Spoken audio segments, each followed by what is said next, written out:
could change the gray skies to blue if I had you.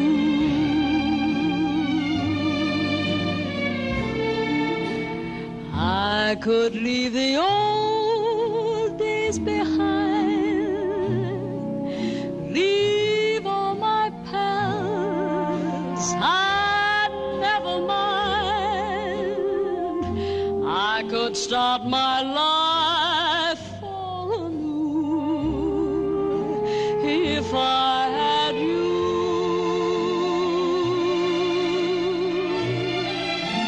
I could climb the snow-capped mountains, sail the mighty ocean wide. I could cross the burning desert if I had you by my side, 'cause I could be a queen, dear, uncrowned, humble or poor, rich or renowned. There is nothing I couldn't do if I had you. I could climb the snow-capped mountains, sail the mighty ocean wide. I could cross the burning desert if I had you by my side, 'cause I could be a queen, dear, uncrowned, humble or poor, rich or renowned. There is nothing I couldn't do if I...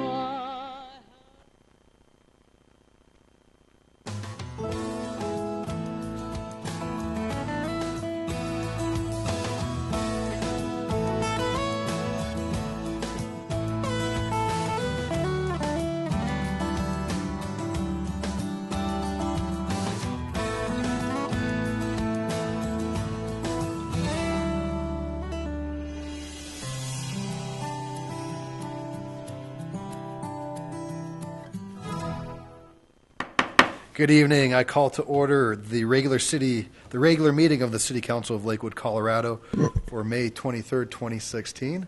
Good evening, Joyce. Could you please call the roll? Paul? Here. Wickman? Vincent? Here. Roybal? Here. Harrison? Johnson? Here. Shakti? Here. Abel? Here. Hoop? Here. Franks? Here. Gutwein? Here. You have a quorum. Thank you very much. And Councilor Harrison will not be able to join us tonight. She's not feeling well, so we wish her the best. And I'd like to thank you all for joining us, coming out and taking part in your local government. I'd like to thank those who may be tuning in online as well, or might watch this at a later date. We're going to go ahead and do the Pledge of Allegiance. Please stand and remain standing for a moment of silent prayer. Thank you.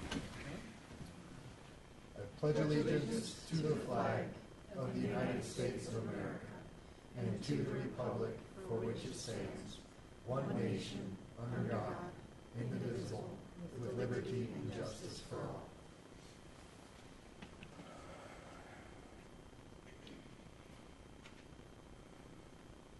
Thank you. Please be seated. All right. Will the clerk please read item 4 into the record? Item 4, proclamation in appreciation of Kevin Paletta.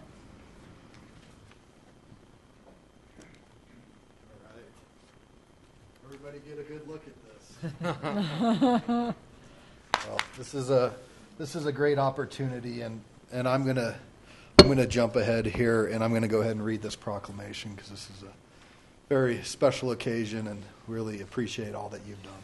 So, proclamation in appreciation of Kevin Paletta. Whereas the mayor and city council of the city of Lakewood desire to formally express appreciation to Kevin Paletta, who has served the city of Lakewood in a dedicated and conscientious manner for 35 years. And whereas Kevin began his career with the Lakewood Department of Public Safety on June 29th, 1981, after graduating from Arizona State University. And whereas during his career, Kevin served in every division of the police department and rose through the ranks, beginning as an agent and was ultimately promoted to police chief in January 2008.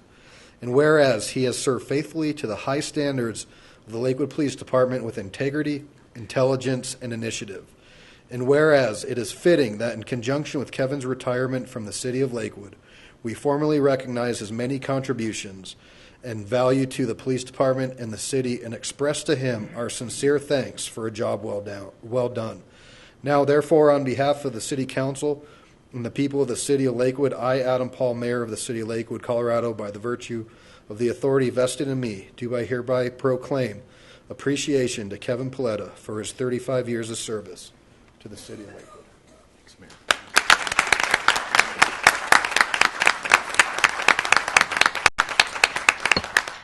So, you know, the chief has kind of had a couple of these occasions and was honored recently by being named to the Lakewood Police Hall of Fame.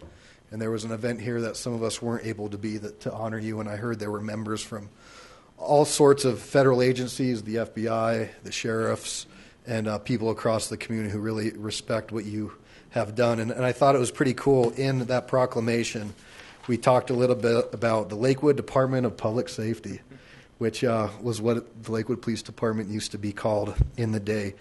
And I guess the thing when I reflect on the service that I've had the opportunity to witness, and it says it well here, and it's really the motto or the ethos of our department: integrity, intelligence, and initiative. You've been a solid leader. You've had ups, you've had downs, but you kept our community safe. And we are truly grateful for everything that you've done.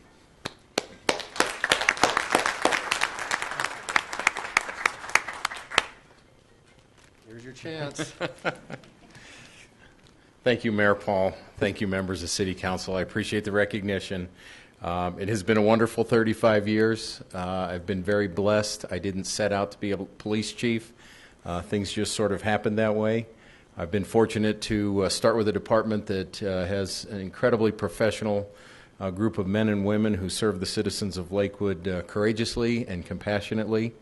I've been blessed to have been surrounded by a staff of people who have been a pleasure to work with, including my fellow department heads, and I have appeared before this body on numerous occasions, and in spite of maybe differences of opinion on different issues, one thing that is in common is that your support of the Lakewood Police Department, your support of me, has been continuous and unwavering, and for that I am grateful. So thank you. Thanks. We wish you all the best. Thank you.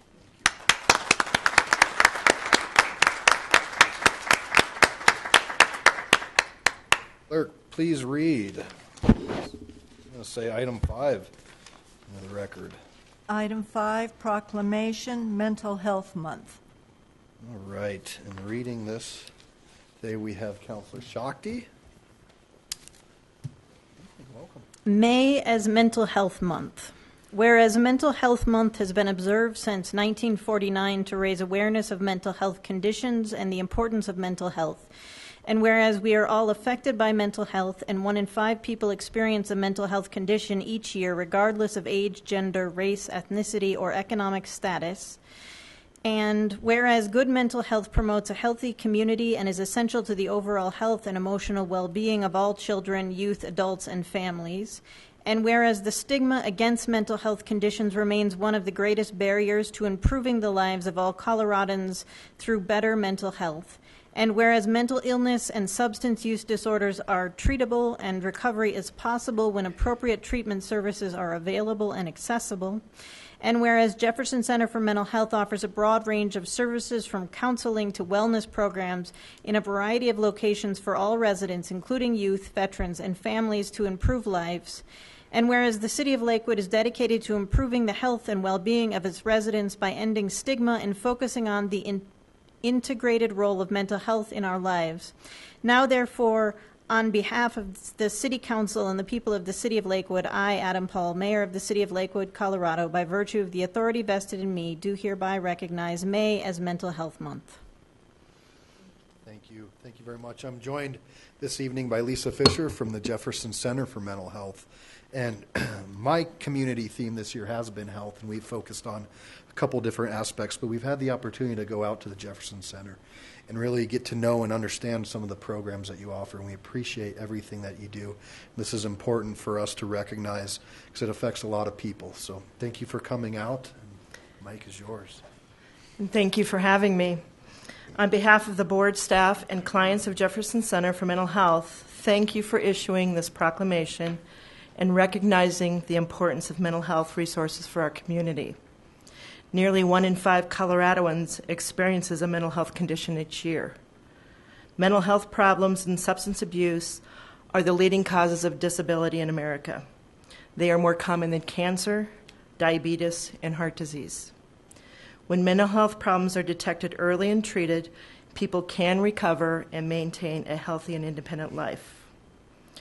Jefferson Center is this community's nonprofit mental health center serving more than 28,000 people of all ages.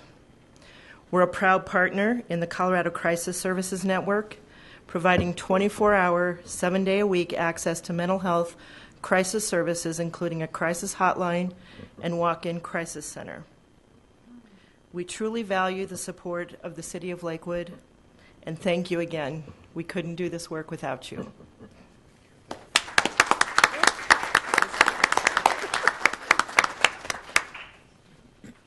Right. Next item.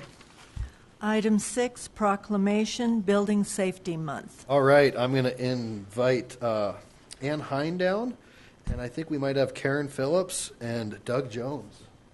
Come on down, and the whole crew.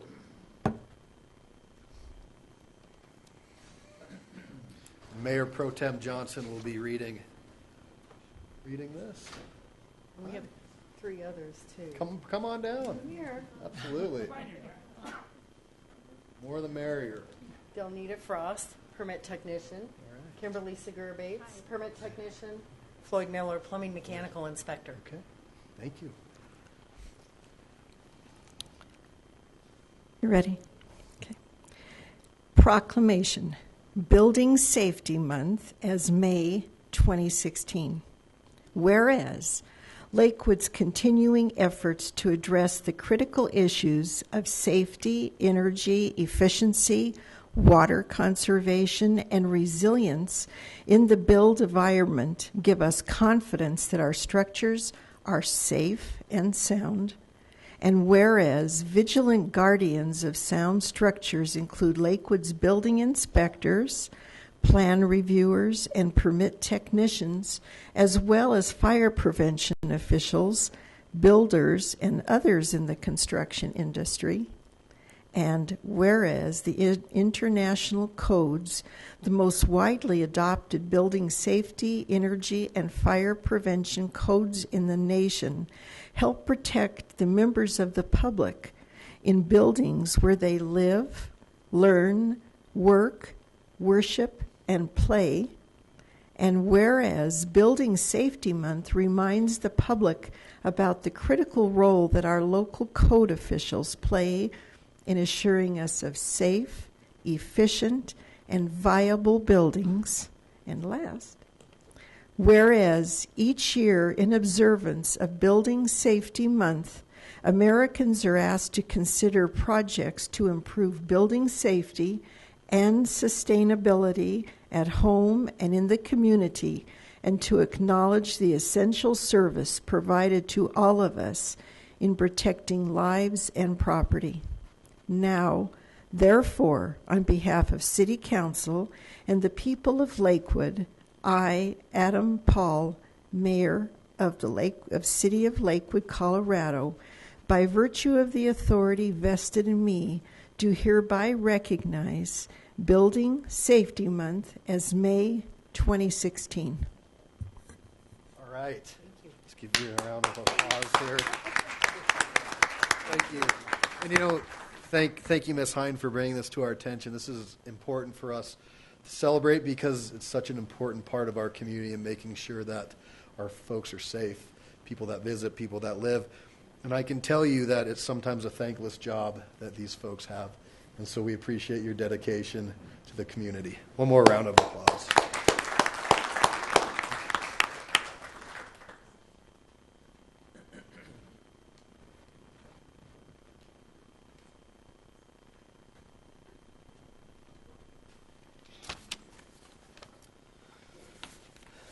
All right.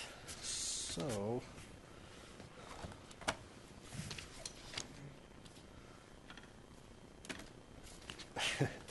normally I have a script, and I don't have a script tonight. So you're just going to bear with me, and we're going to wing this together.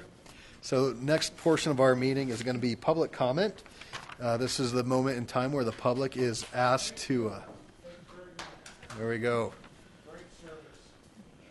Thank you, Mr. Orr.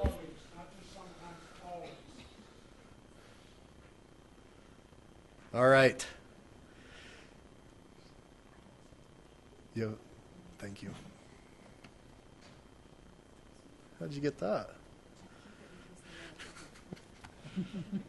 I don't know if you heard that, but she keeps it in case the mayor forgets it. I'm sorry. So, public comment. This is the real time for public comment here in a moment. So the point in the meeting where the public is invited to address the City Council on items that did not appear on the agenda. All comments should be directed to the Council. I ask that all in attendance observe the decorum of the City Council chambers and refrain from applause or audible support or discord with the speaker. There is a 3-minute time limit, and you'll have a green light. When there's about 30 seconds left, it will glow yellow, and when you're done, it'll go red, and I'll try to move you on politely from there. If not, we have the police chief still here to pull you off. So with that said, and again, this is just for non-agenda items. Things that are on the agenda, you will have an opportunity to comment on those here in a couple minutes. We have a couple folks, and it looks like Mr. Orr, you are first on our list. Good evening, welcome.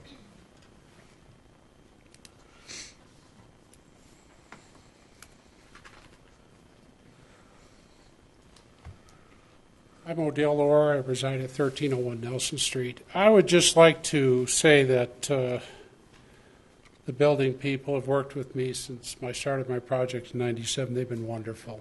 They don't cut corners. They're intact. They're the real deal. As for some of my council people that I haven't talked to in 5 years, shame on them. Our neighborhood has come under siege with condemnation for a bike path. This is a real deal. This is not a joke. Many of us were told the bike path was going to go down from Kipling, heading west on 13th Place. And obviously, they want continuity against the wall, and to do so, they're going to need to ask you people to condemnate very valuable property. In doing so, it's going to take the people that are in this, in Burkholder's words, a sleepy bedroom community, and you're going to put not only a train through there, now you're going to come over the wall and put easements, setbacks, criminals, bikers, good people, but a lot of crime with it. If you look at the stats all over the country, they're closing down bike paths. They do not have the law enforcement people to protect these areas. You go online, it's no big secret. But we're in the middle of this Middle Earth here. We're not listening to California and New York and their reactions to bike paths. We're going to continue on and push this through anyway. But it was done without our vote and our knowing so. I spent 2 hours with Ken Nyoff in one of the city rooms over here talking about it. He says, you voted for it when you voted for your city council. That's the way government works. I says, that's a push, and that's kind of a push here.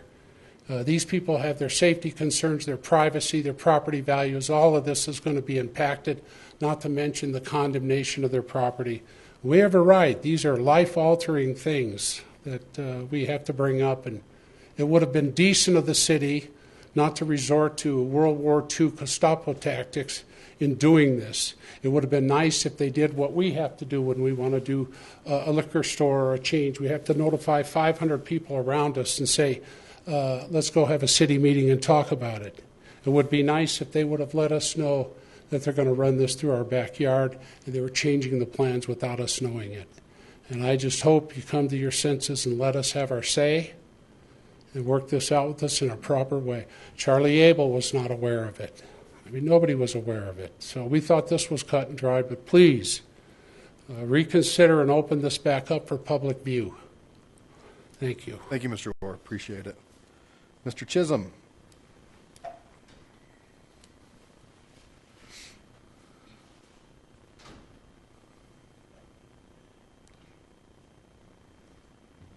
Good evening, sir.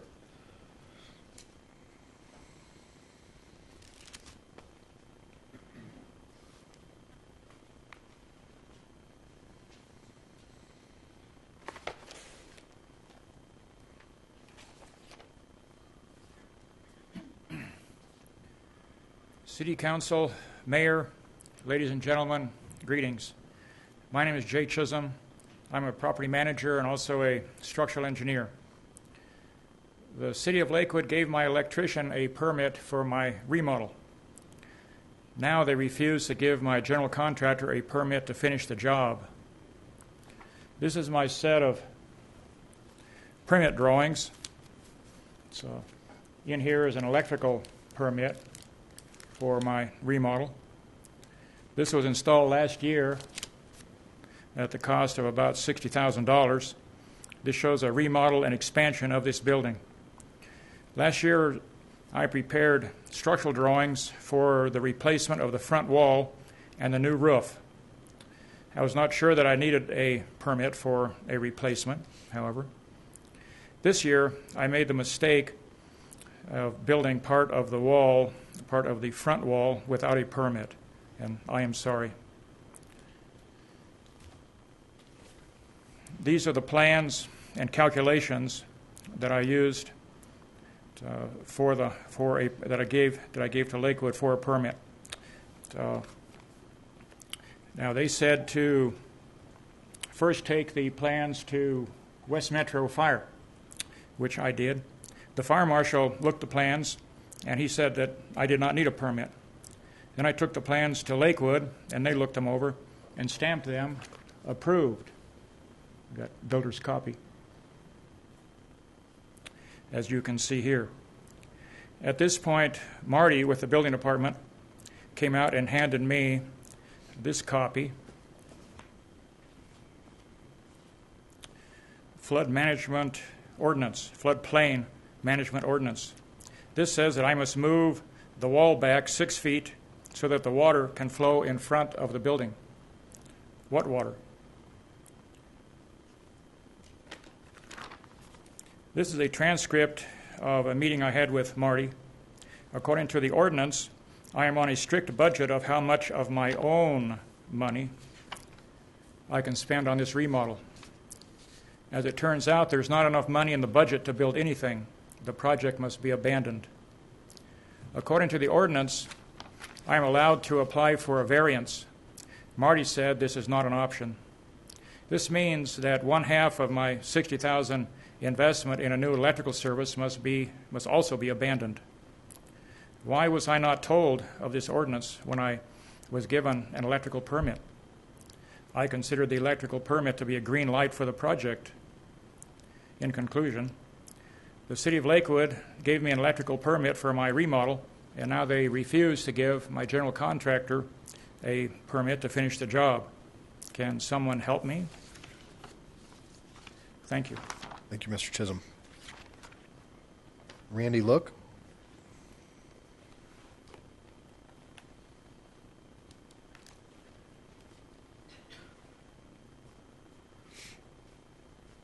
Good evening.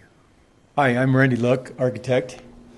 My address is, my office address is 1074 South Alkire, and my home address is in 311 Spring Street, Morrison, Colorado. The project that Jay's talking about is 1595 Carr Street, which I am his architect. I brought some photographs to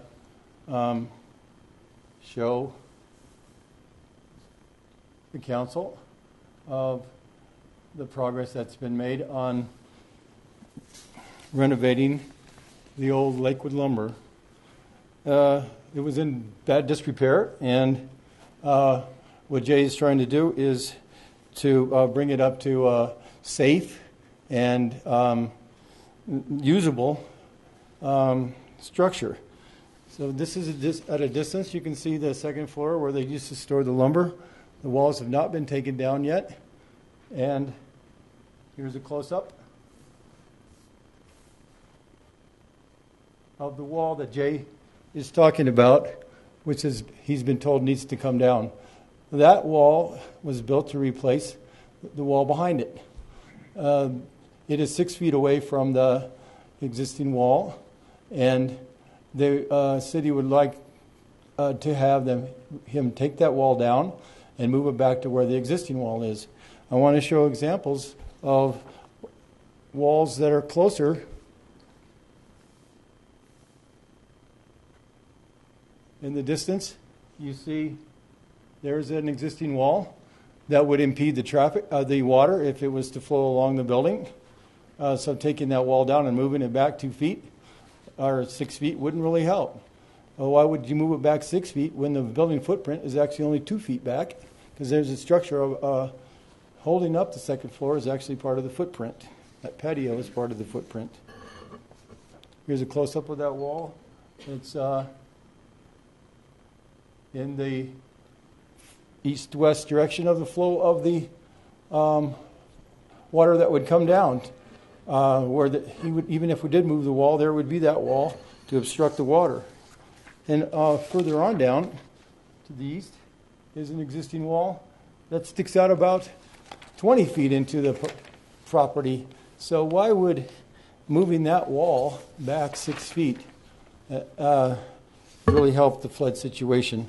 I also wanted to show a photo of the second floor of the old lumberyard, which is going to be removed. But you can see the wall that's been built at great expense to Jay, and the electrical permit that he got, he's installed the electrical lines already. So to abandon the project would be a shame. I think the public safety, there's a overhead view of that wall that needed to be moved back. I just wanted you guys to consider these photos as evidence of what Jay was talking about. Thank you. Ms. Katie Owens, welcome. Good evening.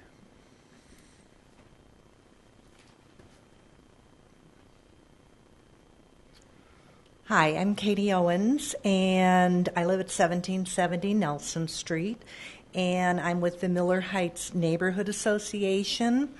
The reason I'm here is a very few people, I think as far as I know, 4 or 5 people received a letter at the end of last week that a house at 1800 Miller Street is going to be a group home.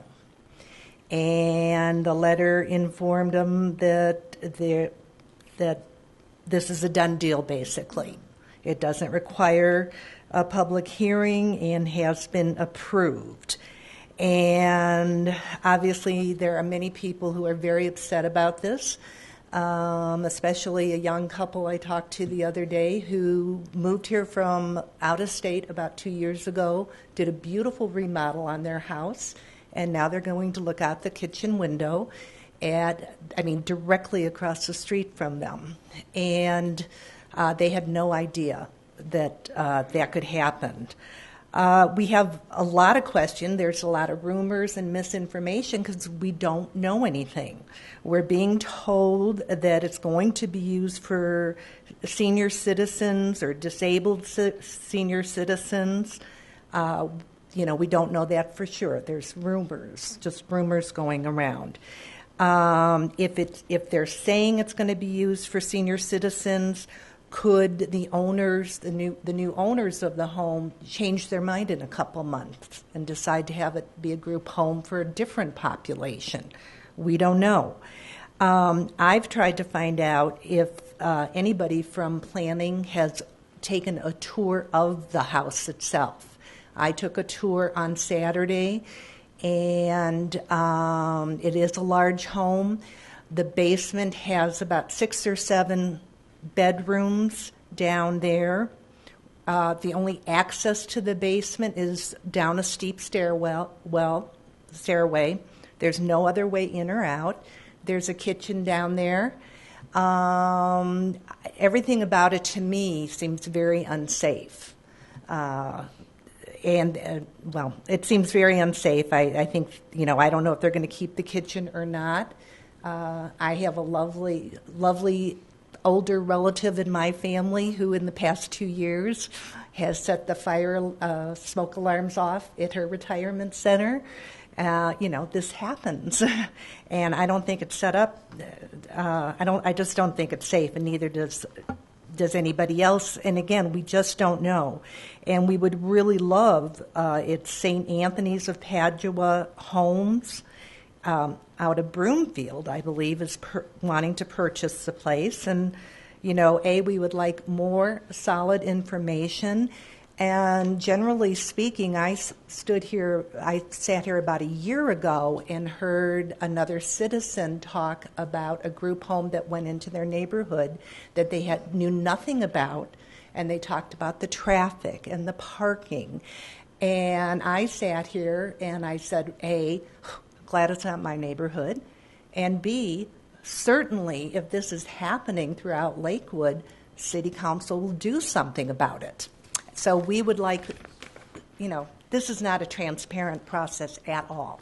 So that needs to change. Thank you. Mr. Vaughn, good evening.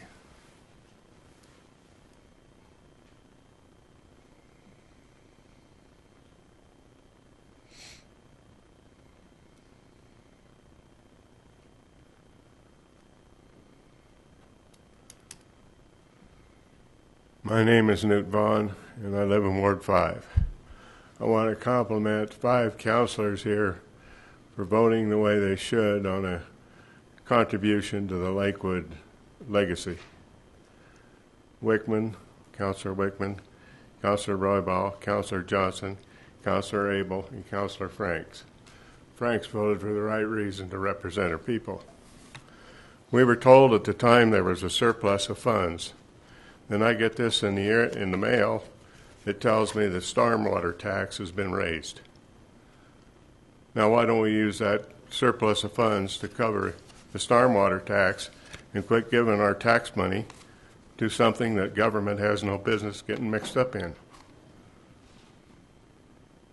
It's not government's place to donate my dollars, my tax dollars, to a charity of their choice. It is my place to donate my contribution dollars to a charity of my choice, and everybody else has a charity of their own choice.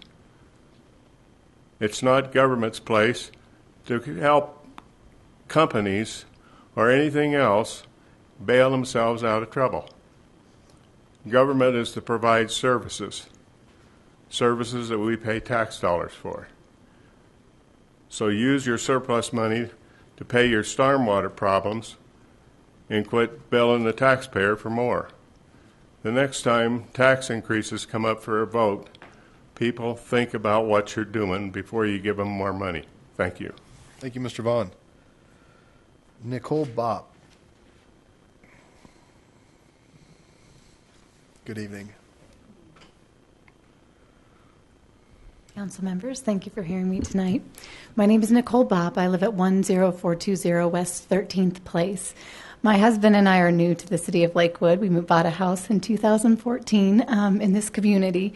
We were actually looking in the city of Denver, but we're priced out.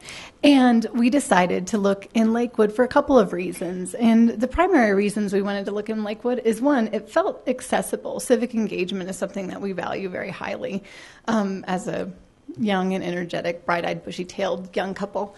And so we, like kind of nerds, we went through city plans and comprehensive plans. We changed the title of our property before we bought it. So we're pretty engaged people. I have a planning background, too, so I would like to share that when I'm about to say that I'm a huge supporter of multimodal transportation. Might be shocking to hear then that I'm actually really dismayed and quite concerned about the D10 bike path project that is proposed by the city of Lakewood. And I'm concerned for a host of reasons, and not some of the scary speculative reasons that some people might not want a bike path in their backyard. I'm concerned because of the process in which this is happening. The very first communication that we received about this bike path project, and again, I went through all the plans prior to moving into this neighborhood, was a letter from not the city of Lakewood, but from a survey company. And that's kind of dismaying because we literally had no idea that this was happening. And it was, again, not from the city planning. This is your guys' project. And as the neighbors and I started to discuss this process and the bike path, we went to the city to find some more information. And while I was treated very pleasantly by the planning department, I felt at the end of my conversation this great indifference to my concerns. Like, this is going to happen, and don't worry about it. You just deal with it. And I, as a planner, I find that absolutely unacceptable. I really think that a public process needs to happen. It's not too late. Like an informed consultation is not appropriate here. You guys are talking about, well, not you guys, but this project is talking about condemnation. This is a big deal. This could cause serious burden to this community. Certainly to me. Where's my dog going to go? My 10-month daughter who's crawling around in my backyard now could have some exposure to a major construction project. So this is really problematic for me, and I'd really like to encourage City Council to talk to the planning department and say it's time to come to the table. Stakeholders who are not consulted on projects like this will find a voice, whether it's legal or political or through PR, media, will find a voice. I think it's important to just come to the table now in advance. Let's stop this. Let's stop anything from happening in an unpleasant manner. This is what vibrant communities do. They talk to their citizens, and so again, I'd like to implore you to contact planning and please have them start to consult the neighbors and try and find a consensus on this bike path project. Thank you. Thanks for coming out, and welcome to Lakewood. Thank you. Tom Burney?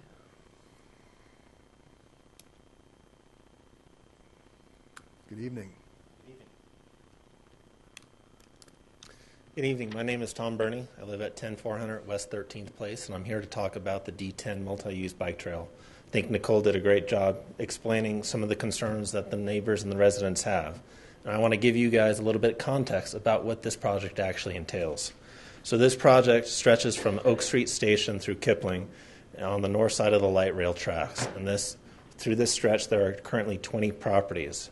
In order for this project to move forward, 14 properties will have a taking done to it, anywhere from 3 feet to 6 feet. The taking from these 14 properties is approximately 1,950 feet of land, of linear feet of land. This entire project is approximately 2,500 feet, meaning for this project to occur, more than 75% of the land that is needed will be through a taking. Okay, that's a big, big issue and a big deal for a project to move forward, that this much land must be taken. This project will also require the relocation of 720 linear feet of a private sound wall that the city helped the residents build and construct to mitigate the light rail noise. In addition to that, over 1,000 feet of linear wood privacy fence would have to be relocated and adjusted, and approximately 410 new linear feet of retaining wall constructed on residential property to allow for the walls to be moved and the fences to be moved. In addition, there are two diversion structures for ditch as along with 6 ditch water takeouts that will need to be redesigned and possibly relocated. The plans also show that water valves, storm manhole covers, and drainage pipes will have to be relocated and readjusted. What the plans do not show is that in order for this project to be installed, easements and agreements must be first acquired not only from RTD, not only from the residents, but also from the Right Lateral Ditch Company. The proposed alignment of the trail currently runs directly on top of the current ditch, the current diversion structures, and the current takeout boxes. Although the plan does reference that number of sheds will have to be removed, it doesn't say how many sheds will be removed or from how many properties. There are a fair amount of sheds and private structures that will have to be relocated and moved that the individuals will have to be dealt with or would have to deal with. Running adjacent to the back of the property are utility poles. There's utility poles that would have to be relocated and moved, which means trimming of trees and moving of trees and cut down of trees. In order for this project to occur, a lot of the shrubs, trees, and bushes that the residents have been nurturing back to life after the RTD project will be cut down, removing a lot of the privacy and the scenery, including old growth cottonwoods and pine trees. Again, this project, we're not against multi-use bike trail. It's just the manner in which this is being done without consideration of alternatives. Thank you very much. Georgia Keller? Good evening. Welcome. Mayor, Paul, Council. My name is Georgia Keller. I live at 10550 West 13th Place, right next to Nelson. I'm also talking about the D10 ditch, along with our bike trail. Along with my neighbors, I received first notice from the surveying company. I contacted the Lakewood project manager, noted on that letter. He also referred me to a Lakewood traffic engineer who told me that this plan had always been in the works. Well, I've been going to light rail meetings since the 80s, and I can tell you that was never on the plan. Regarding residential community input, the project fellow told me that maybe individual but no group. The traffic engineer told me no public input was needed. Residents didn't need to be notified because it was a traffic project. Tom talked about the ditch. I have ditch access on my property. I asked both of them about, what about White Lateral? Have you contacted them? They both told me, we've talked to the ditch company, it's, quote, all set. Again, not true. I contacted the ditch president, Forrest Jones, the next day. My phone call was the first he had heard of this. I asked the traffic engineer, how am I supposed to maintain my ditch access? He said, how do you do it now? I told him, through a gate in my back fence. He then rudely chastised me for trespassing on RTD property, to which my reply was, as a ditch holder, certificate holder with water delivered to my property, it's my right and my responsibility to maintain that access. He didn't have a answer. So I asked, why the evasion, why the vagueness, why the bullying from city staff when we're calling to ask questions on an out-of-the-blue issue? The City of Lakewood tagline, we are building an inclusive community, I'm not sure what that means, but I can tell you what it doesn't mean. It doesn't mean that any of us were included in any of this. The taking of property is a big thing. We need to be notified. As far as a bike path, in the 70s and 80s, I used to ride downtown from Lakewood. There were no bike paths. You were street riding. A path would have been a luxury. And for the bike coalition, whomever is pushing this, to say it's inconvenient to be able to have to do a switchback to go on 13th Avenue where it already exists, what's that justification to taking of all these properties? Even if it is approved, I have 14 feet between myself and the sound wall. The city wants to take 3 more feet for a 10-foot path. I don't get that math at all. As Tom alluded, it takes 2 large lilac stands that are 15 feet tall, again, a screen against the light rail. I have a 50-foot pine tree that's 25 feet wide at eye level. That affords me a lot of shade and a lot of privacy from light rail. Also a shed. A prominent feature of the Lakewood logo is a tree. Well, with this project, the logo for our neighborhood is a tree stump. There's no trees. I ask council to reconsider this plan and hope that you recognize that the lack of transparency and respect for the residents and their property is disappointing. And I know we can all do better. Thank you. Thank you. Ms. Burney.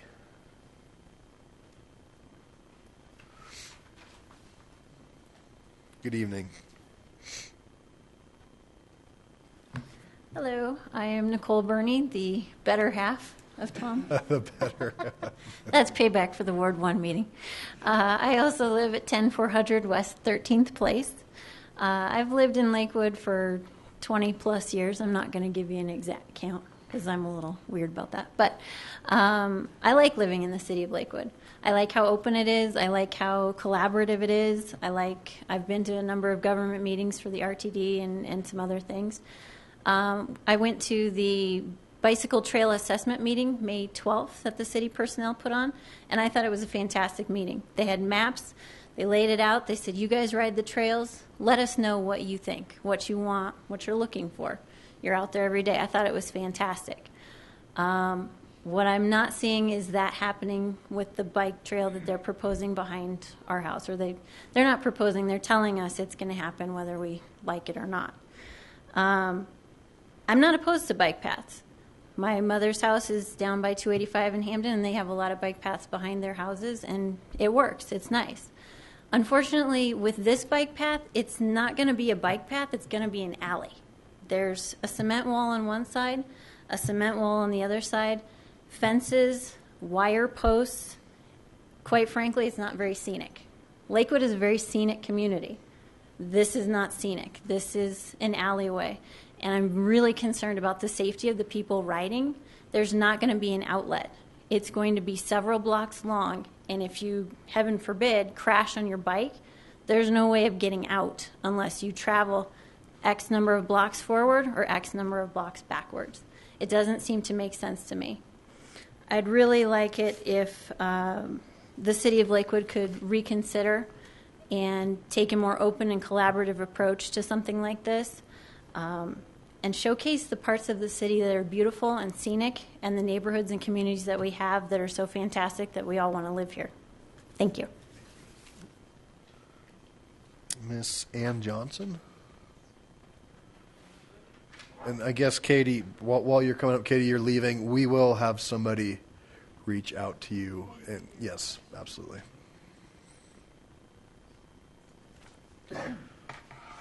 Good evening. Welcome. Good evening. My name is Ann Johnson, and I have lived at my home at 10350 West 13th Place for the past 25 years. I am here to speak about the proposed multi-use bike path change of location from its present location on West 13th Avenue to the north side of the tracks between Kipling and Oak. Like my neighbors, I found out about this proposed change when I received a letter from the surveying requesting access to my property. Here's what I'd like you all, as representatives of our community, to think about. How would you feel and how would you react if you discovered that the city you live in had plans to build a public access path, not just immediately behind your property, but planned to take through the eminent domain process anywhere from 4 feet to 15 feet of your land in order to build this path? And oh, by the way, someone who designed this plan deemed any impact upon your property would not create a hardship because you had a large lot. Whoever made this decision had never seen or based on our property and had never made an effort to talk with you or your neighbors to gather the actual facts as to the impact upon your property. I don't know how you would feel, but here's how it feels to me. Secretive, underhanded, inconsiderate, insulting, and totally disrespectful of the very significant financial and emotional hardship for the homeowners affected. If these plans proceed as we have been told they will, no matter what, It means the loss of some residents' buildings, many trees, both huge and small, my in-ground cistern, underground and above-ground electric lines and pipes, water damage to the possible damage to the white lateral ditch takeout boxes and access boxes, destruction and relocation of a 6 to 8 foot wall behind 6 properties, as well as the removal of fences on the sides of our lots, and untold damage to the landscaping, repair and replacement landscaping destroyed by the light rail construction. All these factors are very significant hardships. What we are asking for is this: 1, a halt to the current plan. 2, discussion between the city and the residents to determine alternative design options. 3, that no property be taken by eminent domain to build a bike path. 4, to have a problem-solving process that proceeds in an atmosphere of mutual honesty, trust, and respect. And ultimately, to have a bike path which works for all the residents. Thank you. Thank you. Thank you, Ms. Johnson. Tracy Heath.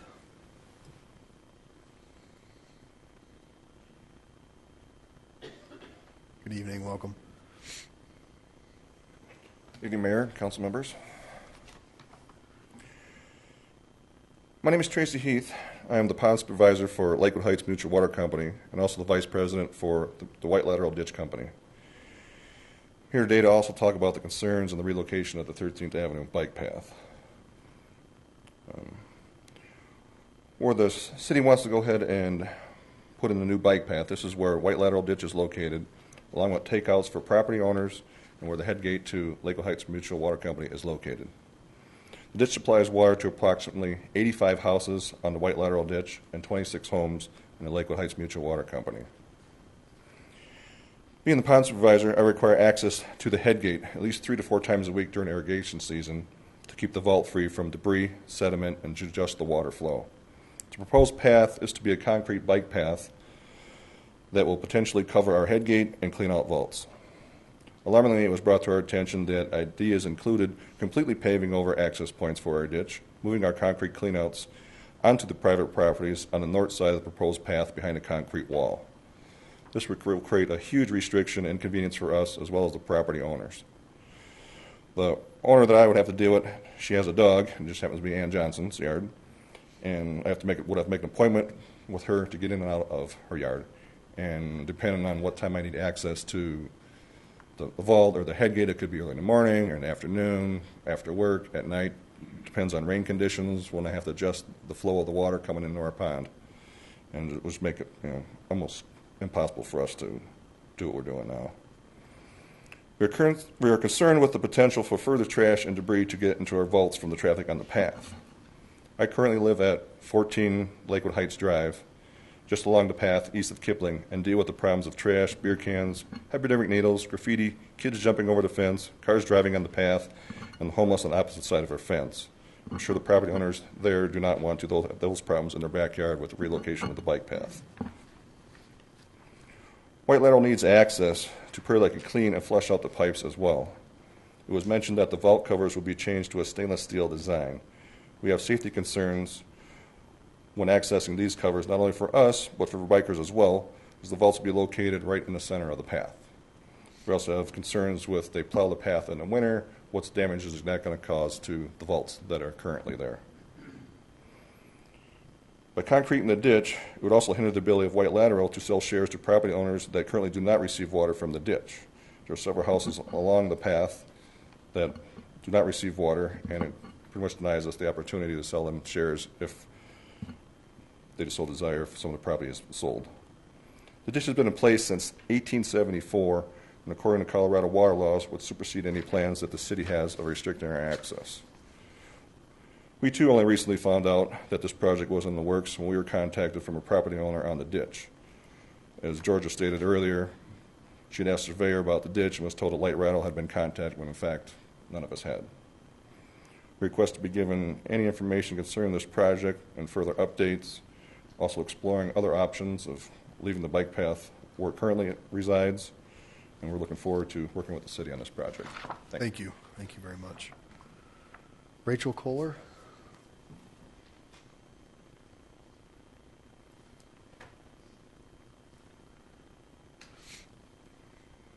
Good evening. Welcome. Thank you. Hello, my name is Rachel Kohler. I live at 4 Lakewood Heights Drive. I will get right to the point and then provide some context and history for my comments. The proposed bike path I am also here to talk about. It has the potential to negatively affect our water rights on Lakewood Heights Mutual Water Company. Until just last week, we were unaware of the project and are seeking time, information, and collaboration with city planners to ensure our water flow and ability to access and maintain that flow.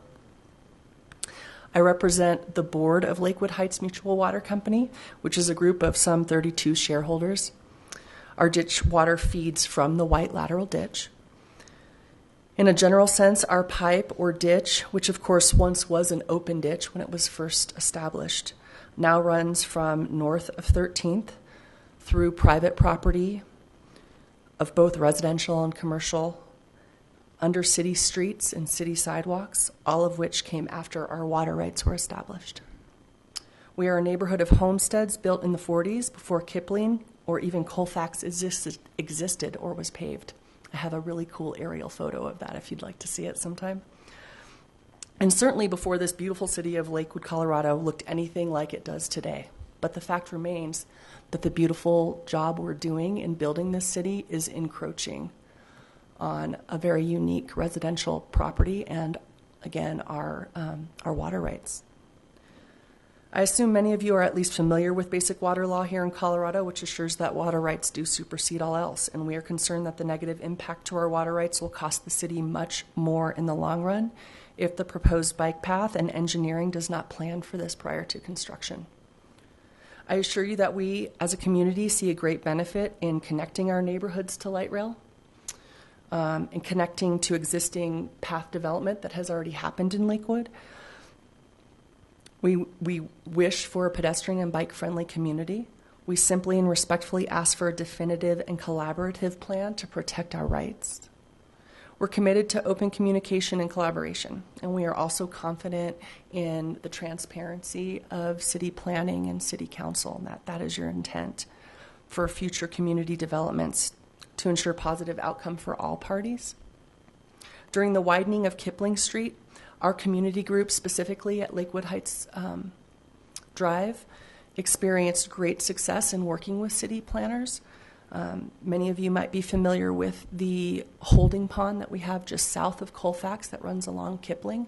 In order to accomplish the widening of Kipling and install the large sidewalk that now runs on the east side, we had to work at length with planners, and that was very positive, and we're hoping for a similar experience here.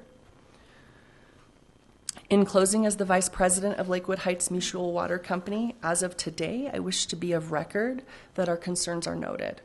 Secondly, and perhaps even more importantly, our hope to collaborate with city engineers and planners should also be noted. The best possible outcome is achievable when we work together to protect our water rights while also continuing with this great project. I don't know if today is appropriate for questions of the council. Perhaps a planning session with council or city representatives is in order, as many people have asked for. But I leave it now in your hands and ask simply, what would you advise as we move forward? Thank you. Thank you. Thanks for coming out. So that exhausts my list of folks. Is there anybody else in chambers who would like to speak during public comment on any non-agenda item? Mr. Orr, you've already had your opportunity, but thank you. So is there anybody else who hasn't had the opportunity to speak? All right, I'll close public comment. I want to just address the folks. Thank you for coming out tonight. I'm sorry that you had to come out and have this conversation. I think few of you mentioned positive experiences with the city, and that's what we absolutely strive for, and it sounds like we may have dropped the ball on this, and we need to pick it up and do better. So I imagine that we'll be having further conversations and meetings to get everybody on the right path forward, and I'll let City Manager Kathy Hodson. Thank you. I would like to reiterate thank you for these residents coming out, and I'd also like to say I think we could have done this better, certainly, and I want to admit that fully. We do want to have a conversation, and we do want to do this the right way. So the people who are here and the people who live in this community will be contacted, and we will have a broad public conversation about this proposed path. Thank you. I appreciate that. So I think that's our fair next step to move forward and let us try to get going forward. I had a conversation with some of your folks from the water company as well this evening, and there was some misinformation even on that end, so we're trying to work, and we have some staff here tonight who came out to make sure they could hear all this as well to get the ball going. And then I wanted to comment as well to Mr. Chisholm, but he left. Council was informed 2 weeks ago of Mr. Chisholm and some of his issues, and I would just encourage him to continue to work with our building department along those lines. Mr. Abel? I just wanted to say that the presentation of the neighbors along the proposed bike path was well informed, well researched, well put, and very friendly. Thank you for coming out, and thank you for being active in your community. Mayor Pro Tem Johnson. Thank you. I too would like to thank you for coming, telling us what's going on in your presentation. It makes a difference. Thank you. All right, moving along. Next up is the consent agenda. The use of the consent agenda has been made to expedite council action. It contains both resolutions and first reading ordinances. Tonight it'll just be a resolution. Any council member may request an item on the consent agenda be removed for separate discussion and action under general business. Will the city clerk please read the items on the consent agenda into the record? The consent agenda consists of items 8 through 10. Item 8, Resolution 2016-27, accepting a quitclaim deed from the Jefferson County School District Number R1 to the City of Lakewood for the real property known as 2090 South Wright Street within the city limits of the City of Lakewood. Item 9, approving minutes of City Council meetings, regular City Council meeting of April 11th, 2016. Item 10, accepting minutes of the boards and commissions, Lakewood Board of Adjustment meeting of February 17th, 2016, Lakewood Board of Adjustment meeting of April 6, 2016, Advisory Commission for an Inclusive Community Executive Committee meeting of April 6, 2016, and Lakewood Planning Commission meeting of April 6, 2016. Thank you very much. And let's see here. Before I open the public comment on item 8, I'm going to ask for our attorney, Mr. Cox, to give us a brief statement, and I'm going to give the floor to Councilmember Franks. Thank you, Mr. Mayor. Just for the benefit of those folks who may not have seen the packet and the materials, a little bit of background on the resolution that's before you tonight on the consent agenda. 2090 South Wright Street is about a 10-acre property, and it has been the subject of what we call a long and unusual dispute about ownership. The dispute involved the city, the Jefferson County R1 School District, and residents in the vicinity of the property. When it all had settled, the Jefferson County District Court judge had ruled that the school district held, quote-unquote, record title, meaning they had the deed that was recorded for the property, but that title was subject to what amounts to an exclusive, complete, and permanent easement in favor of the city. In effect, the judge found that the city owns the property, notwithstanding that deed held by the school district. The judge also found that the parcel had been used by neighbors, members of the public, as parkland, regardless of whether the parcel was initially intended for that purpose. And that's significant because identifying a piece of property as parkland means the land cannot be sold or converted to a different use by the city without a vote of the public. For a variety of reasons, neither the city nor the school district pursued an appeal of that ruling, and the parties have essentially treated 2090 South Wright Street as if it's owned by the city. Residents in the area have requested some signs to be put on the property identifying it as parkland. The city up to this point has been reluctant to do that since title is still in the name of the school district. With that in mind, Lakewood officials approached the school district to ask that perhaps the district could convey the property by deed to the city using a quitclaim deed so that whatever ownership, whatever interest the district has in the property would be conveyed to the city. That request was made so that the city would unequivocally hold all interest in the land. So approval of the resolution tonight, accepting the conveyance of the school district's interest through that quitclaim deed, would remove any ambiguity from the title and allow the city to erect signs on it, take such other action as is consistent with full ownership of real property. So that's what we'd recommend that the council do. Thank you, sir. Councilmember Franks. All right, thank you. Well, I guess I just want to have a few remarks. This journey started for me December 24th, 2011, and so here we are a number of years later, and I just wanted to take just a couple minutes to thank the 8,000 plus people who signed our petition. The people of Lakewood love their open space. We believed in our research. We believed it was the city's property, and so we aggressively interjected ourselves into the process to fight for it. I also want to thank all of our donors, one family in particular that without them we would have never been able to keep up the legal challenge. These types of things are very expensive, and so his family has chosen to remain anonymous, but I certainly wanted to recognize them even anonymously. I also wanted to give a special thanks to Heather Wenger. She has since moved out of our city, but between her, Jeanette Kelly, and Jessica Skimmel, it was the four ladies and a whole lot of other people who kept this going. So we're so pleased with the outcome. We're so pleased that Ms. Hodgson took the ball and helped us get this to the finish line. The assessor was refusing to change anything. We couldn't get the signs back up, and Kathy heard our pleas and helped take this to the finish line. So I really appreciate that. Thanks. I will now open the public hearing on the consent agenda, items 8, 9, and 10. There's been nobody who's signed up to speak. Seeing none, I will close public comment and ask for a motion. Mayor Murphy, I move for approval of the council minutes, for acceptance of the minutes of boards and commissions, order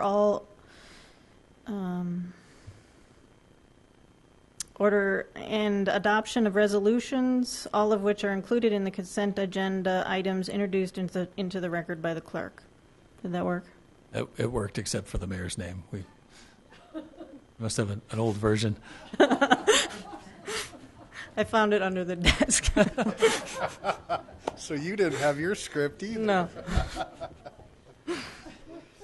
The exception is Mayor Paul. Mayor Paul. Can I get a second, please? Seconded. All right. There's a motion and a second. Mayor Pro Tem Johnson. I would just like to give kudos to Councilwoman Franks. You have made a difference in your neighborhood, in our community, and in the process. And quite honestly, this is your legacy. And thank you. Anybody else wish to speak? Motion second. Please cast your votes. And that motion carries unanimously, 10 ayes, 0 nays. Councilor Harrison absent. Congratulations. Okay. Will the clerk please read item 11 to the record? Item 11, Ordinance O-2016-9, amending Sections 2.20.050 paren B and 2.20.050 paren F of the Lakewood Municipal Code pertaining to compensation of municipal court judges. Thank you. I will now open the public hearing on Ordinance 2016-9. There's been nobody who has signed up. Seeing none, I will close public comment and entertain a motion.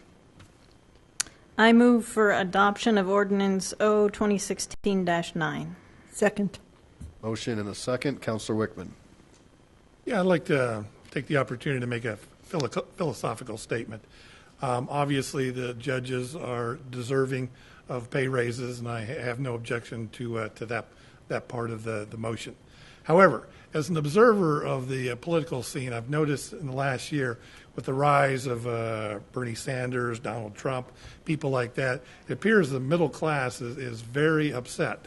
And I think what they're upset about is they're seeing an erosion of the middle class, and the lower income classes are growing, even the upper class is growing a little bit to the exclusion of the middle class. Now, obviously, I can't do anything about it, and we can't really do anything about that here. But what we can do is be a role model. And so what I would like to see our city government is set a positive role model. And I'm concerned with, at the very bottom, or however you want to look at it, the voters are being forced to pay more for stormwater fees, almost double. Very shortly here, we're going to be doing a ballot initiative to try to take back their Tabor money. But on the other side, at the very top, our leaderships, whether it's the city manager getting 6% raise, the judge getting a 5% raise, that contrasts. I mean, they're obviously very well paid as is. That contrasts with our general staff, which is only making a 3% raise, and so the result is the gap between the top and the bottom continues to grow. And I think we should be making a statement here. We would like that gap to decline, or at least not grow. So therefore, I would urge that the judges only get the 3% raise that the regular staff is getting. Thank you. Was he on that committee? Councilor Wickman, were you on that committee? Yes, sir. Did you make that recommendation in committee? Yes, I did. Okay. So that will be duly noted. I'll just make two comments, I guess, pertaining to the wages. And the city council sets two wages, really, and that is our chief judge, who is hired by the city council and retained by the voters. So I guess it's our chief judge and our regular judges. So we set that rate, and our city manager. And to the point that Councilor Wickman made to our city, a reference to our city manager, she actually was less than the employee average for many years, and her gap compared to other representatives throughout the community really started to separate. So she is actually paid quite a bit less than her colleagues throughout the community. So I wanted to make sure that's clear, and that 6% is helping to get her to where she deserves to be. And I think this council would agree with that, and did agree with that. Councilor Gutwein? Thank you. Yes, I'd also like to just offer another alternative perspective as someone who is a member of the middle class. First, I think just in terms of Kathy Hodgson's salary, I think it's important to note that she is still paid less than other similar positions in other cities that are even of smaller size. And so, and also, as Adam already stated, I'm sorry, I'm a little upset about that comment from Councilman Wickman.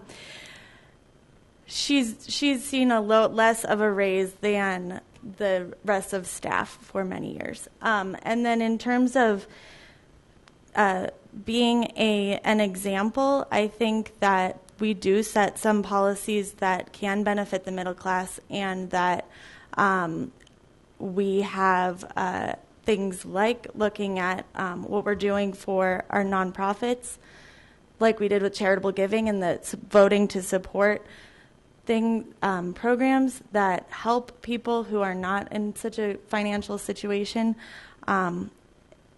is important. And the Tabor discussion is something that, for me personally, I think that as a mother with children, I think that if we can invest in our community and not leave our next generation with a lot of debt in infrastructure and things like that, that would actually support the middle class. Thank you. Councilor Abel. I'd like to correct one impression that Councilman Whitman may have left. The chief judge is getting a 5% raise. The other judges are getting 3.1% like the rest of staff. The reason that the chief judge is getting a larger raise is that she works probably 20 hours some days. She's found here in court. She's found at the legislature trying to protect our municipal courts and the people who experience them. And she leads statewide committees and on the courts across the state. So when someone shows, and she attends a lot of the ceremonial functions that we attend occasionally. She attends most of them. So I think that it's well deserved and well earned. Well said. Thank you, Councilor Shakti. So I have put possibly an agonizing amount of thought into this dynamic of the difference between what the lowest paid people make and what the highest paid people make, and what's fair and appropriate. And with regard to both the city manager and the chief judge, I think that their salaries are appropriate because of the level of the salary, because of the amount of responsibility and expertise we're requiring of them, and I forgot my last point there, but and I also want to add that if we're looking at this issue of equality, so just today I was looking at maps of the breakdown of different cities and how they rank in terms of a variety of indicators, one of which was equality. And part of how they looked at that was, does the city have the kind of amenities that everyone benefits from?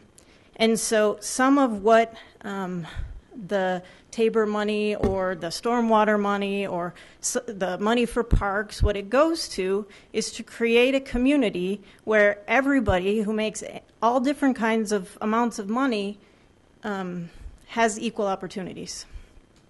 So I think it's a little bit more complicated than it's been laid out. All right, there's been a motion and a second. Any other discussion? Seeing none, please cast your votes. And that motion carries. 9 ayes, 1 nay, the nay being Councilor Wickman. Will the clerk please read item 12 into the record? Item 12, Ordinance O-2016-10, approving a supplemental appropriation for the 2016 fiscal year from the city's general fund reserves to fund the settlement of the Davies versus City of Lakewood litigation. Thank you. I will now open the public hearing on item 12. Nobody's indicated wish to speak. Seeing none, I will convene the public hearing and ask for a motion. Sorry. I move for the adoption of Ordinance 2016-10. Second. All right, a motion and a second. Please cast your votes. And that motion carries 10 ayes, 0 nays, and due to the delicate matter involved in this, I want to make one comment, and then I'm going to ask Chief Paletta to come up. And that comment is, I want folks to know that this journey, your council's been involved in this process through attorney-client privilege communications. This decision was not made in haste this evening. We've been privy to updates and conversations, so it was with great thought that this council considered this and therefore approved it tonight. And I'd like to ask the chief to come forward, please. Thank you, Mayor Paul, members of City Council, Kevin Paletta, Lakewood Police Chief. Thank you for this opportunity to comment on this decision this evening. On November 9th, 2012, the Lakewood Police Department lost its first agent in the line of duty when Agent James Davies was mistook for an armed gunman by a fellow officer. James had served the Lakewood Police Department with honor and distinction. The circumstances surrounding James's death magnified the grief and the sorrow that was felt by everybody. The Lakewood Police Department is a different department than it was on that morning in November. Nearly 90 recommended changes have been implemented to improve public and officer safety. Our continuing thoughts and prayers are with the members of the Davies family as we go forward. The tragedy of the death of Agent James Davies will never leave the Lakewood Police Department, nor should it. But this settlement does offer another milestone along the way to the path to healing, and I thank you. Thanks. Thank you, Chief. Okay, we'll now move to item 13, general business. Council President Shakti. We've been discussing the process for how we put things on the agenda. So at this point, we're at councilors need to fill out the form if they have ideas for things to put on the agenda. We have one form submitted, and if all the councilors can get their forms in by June 17th, Friday, June 17th, then we'll focus a lot of the meeting on July 11th at addressing all of those items. Yeah. Okay. Thank you very much. Executive report, Ms. Hodson.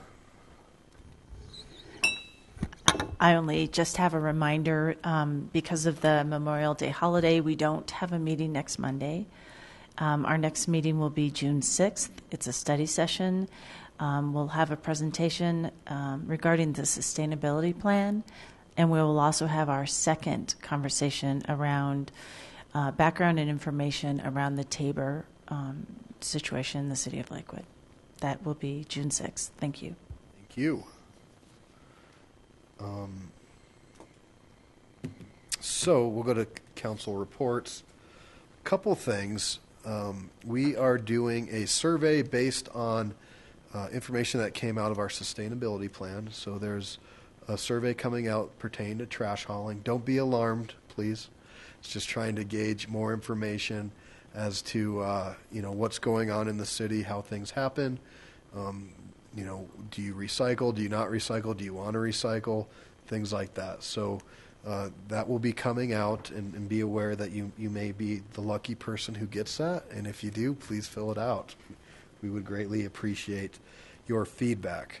I didn't have the opportunity to thank Gary Hardy at the last meeting, but he helped plan my first bike tour with the citizens, and it was a fabulous ride. So thank you, Gary, for all your hard work.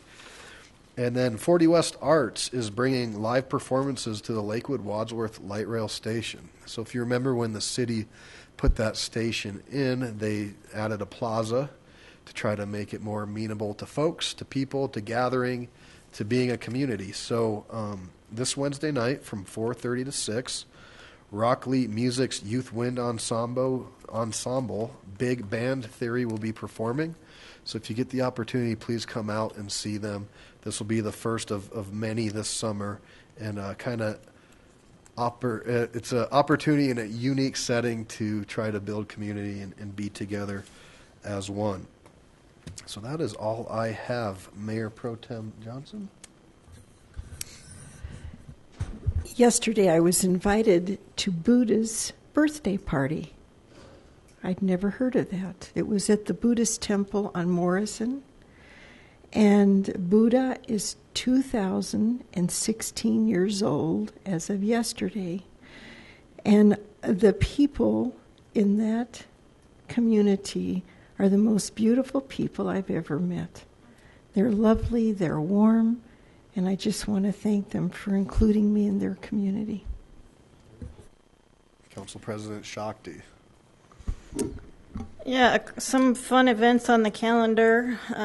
June 1st through 12th is Inspire Week, which has so many events that people should go to lakewood.org/inspire. A couple highlights: murals on the helping to do the murals on the windows of the library, recycled book art event. Both of those are free. Also, June 4th from 8 to noon, there's a volunteer trail project at William Frederick Hayden Park at Green Mountain. And then this one I thought was sort of fun, June 4th, 9 to noon, it's all about fishing. The first full weekend in June has been designated as no license required for fishing in the state of Colorado. Come join park naturalists at the Stonehouse to learn the basics of fishing. So, kind of fun. And then, on a little bit of a less fun note, some of my constituents have received the Watchdog publication and brought up some concerns to me that basically the concern is that it looks like a newspaper, but the articles don't have authors, and it's sent to people's homes, but it's not clear who funds it. I guess there's not much I can say to them except I share their concern. So. Councilor Wickman.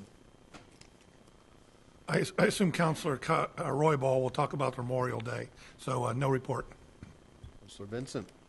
The AC, Scott and I will be conducting a tour with the ACI, for Ward 2 on historical monuments throughout there and information. So we're looking forward to that. That should be a fun evening. Roybal.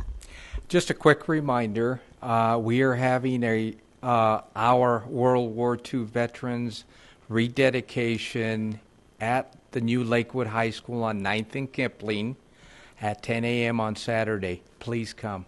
Thank you. Councilor Abel.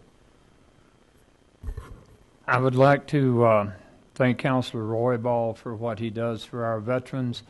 A week or so ago, a gentleman contacted me, a Vietnam veteran who was about to lose his place of residence, and Pete jumped in and is diligently working on a place for this fellow to go. So thank you very much, Pete. Councilor Coop. Councilor Franks. Yeah, just a couple things. I wanted to remind folks about our Ward 4 meeting on June 11th, 9:30 to 11 at Green Mountain Presbyterian Church. The primary topic there is going to be the C-470 and Alameda rezoning. While that is a Jefferson County vote that's taken place on that, there is a lot of public interest in that. So we are going to kind of bring the developer. They're going to speak from basically 9:45 to 10:15, and then 10:15 to 10:45 will be a group that's in opposition to the rezoning. So we've structured that way. Also wanted to ask Kathy Hodgson if on the list of things to tidy up for the 2090 property, if we can get Google Maps to change it back to showing it as parkland. That will then put the final period. They won't listen to me because I'm not in the right position. They won't turn that back into to showing that it's parkland. And the very last thing is we had an unfortunate incident a few days ago where an off-leash dog ran in front of a bicyclist. I just want to remind people that we have a leash law here in Lakewood. We have one off-leash dog park. Please keep your animals and the people around those animals safe by keeping your dog on a leash. Thank you. Thank you. Councilor Gutwein. Thank you. Just want to thank everyone so much for coming to our Ward 5 meeting on Saturday. It was very informative, and we got to take a kind of a sneak peek at the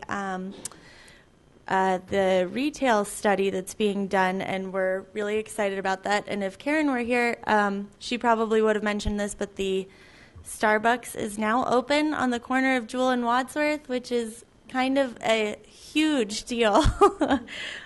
So very, very excited about that also. And then I was wondering if I could also get included to attend the bike meeting about the bike path that was discussed tonight, just if I can. Sure, make we'll it. Make sure that Thank you. Is public information. And then one final thing was something that came up at our ward meeting was people were asking about an article I don't know what to call it, in the watchdog as well, about whether or not there's going to be single hauler trash, and I just wanted to clarify that that is not on the table, and that is a rumor. All right, thank you. Swambolt, anything? All right, thank you for joining us tonight. You did a great job. Mr. Cox. All right, anything else for a good of the order? All right, with that, we'll say one more goodbye. Chief Paletta, thank you so much for all your years of service, and I think you got a great retirement planned, so enjoy. We are adjourned at 8:26 p.m. What does it do? In 1929, I sold short. In England, I'm presented at court, but you've